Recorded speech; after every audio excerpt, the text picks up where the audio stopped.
250 gram வெந்தயம் வறுத்தோ அல்லது வறுக்காமலோ மிக்சியில் அரைத்து கொண்டு வைத்து கொள்ளுங்கள். தினமும் 2 அல்லது 3 டீஸ்பூன் அளவிற்கு தூங்குவதற்கு முன்பதாக 1 டம்ளரில் 3/4 பாகம் தண்ணீரை எடுத்துக்கொண்டு அதில் போட்டு மூடி வையுங்கள்.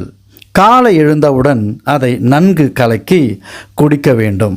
வெந்தயத்தில் நார் சத்து அதிகம் இருப்பதால் இது இருதயத்திற்கு மிகவும் நல்லது. மட்டுமல்ல, நல்ல ஜீரணத்திற்கும் காலை கடன் கழிக்க எளிமையாக்கி கொடுக்கும். நல்லது என்பதால் இதை தொடர்ந்து தவறாமல் கடைபிடித்தால் மலச்சிக்கல் வராமல் தவிர்க்கலாம்.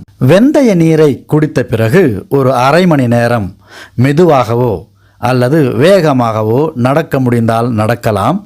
வேகமாக நடக்க முடியாதவர்கள் மெதுவாகவும் நடக்க பழகுங்கள்.